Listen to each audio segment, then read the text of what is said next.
It was one of those warm spring evenings in suburban Ohio when the breeze coming through the kitchen window carried hints of blooming jasmine and freshly cut grass. Emma Carter had just finished setting the last fork on the dining table. The aroma of her famous baked ziti filled the room, mingling with the soft hum of the dishwasher in the background. She glanced at the clock. 5:50 p.m. Her stepson, Caleb, had said he'd be home around 6, and he was never late. What she hadn't expected, however, was the sound of multiple voices approaching the front door. The door flung open, and there stood Caleb, tall and broad-shouldered like his father, with an easy smile and a pair of dimples that never failed to charm anyone he met.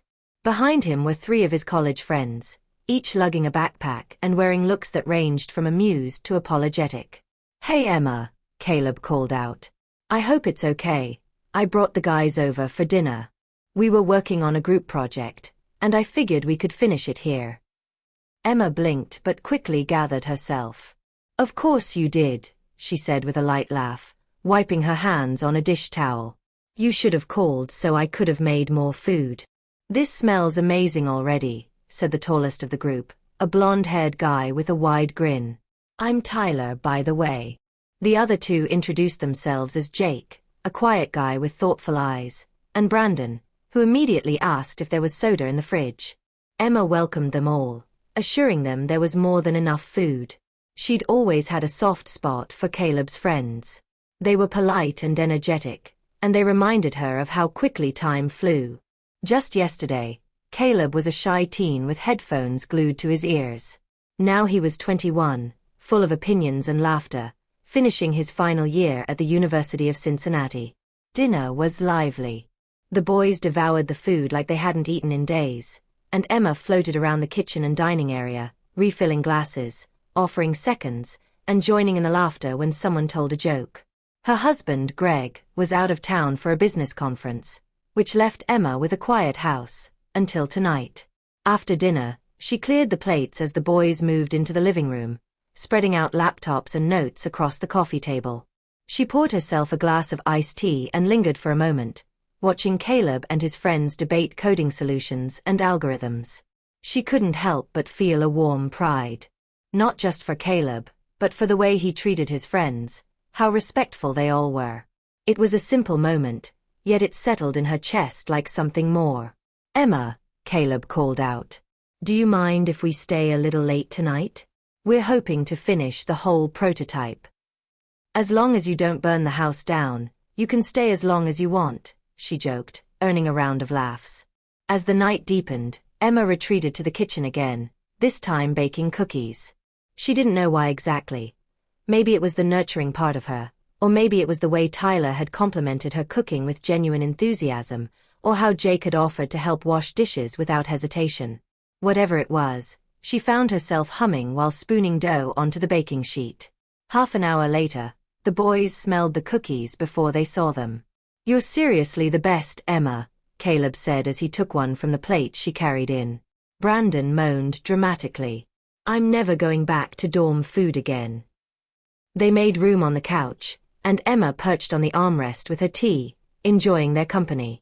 It was refreshing to be around youthful energy, the kind that filled the air with jokes, music references, and light-hearted debates. They asked her questions too, about her job as a freelance interior designer, her favorite movies, even what she thought about artificial intelligence. It was nearly midnight when Caleb announced that Jake and Brandon would crash in the guest room, and Tyler would take the couch. Emma prepared the rooms, fetching extra blankets and making sure everyone had towels for the morning.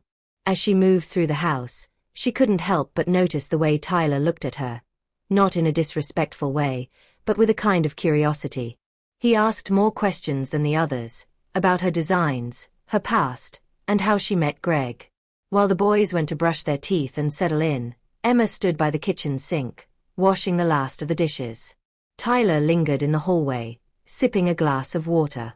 "You know," he said slowly, "Caleb's lucky. Not everyone gets someone like you at home." Emma turned, smiling. "Thanks. That's kind of you." He shrugged. "I mean it. You're smart, funny, and you make cookies at midnight. That's like superhero-level stuff."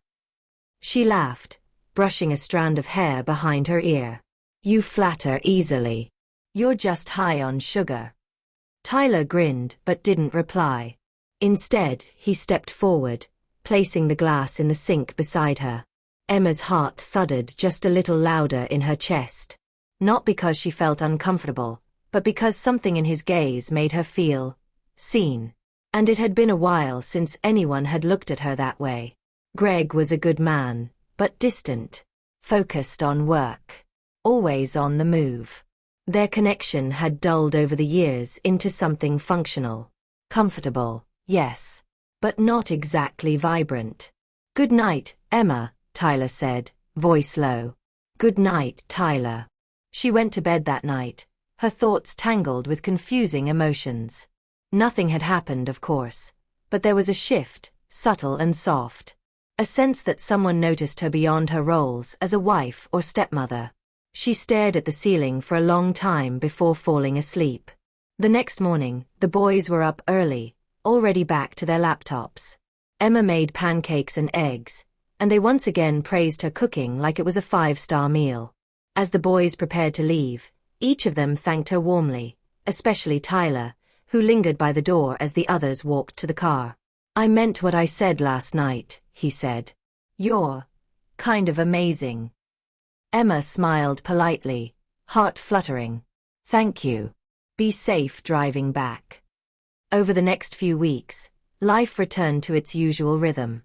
Caleb came home less often due to exams, Greg returned from his trip and went back into work mode, and Emma busied herself with a new design project. But Tyler stayed in touch. At first, it was innocent, a thank you message, a compliment on her home, a question about a recipe. Then it became more frequent. He sent her photos of dishes he tried cooking, funny memes, even asked her opinion on job applications. Emma knew it was unusual, but she responded anyway. There was nothing inappropriate in their messages, but she couldn't deny the emotional connection that had begun to form. Tyler saw her as a person, not just someone's wife or stepmother. One afternoon, about a month later, Caleb called to say he'd be stopping by again with the same friends. Emma agreed, half excited, half nervous. When they arrived, she greeted them warmly, keeping her demeanor light and casual.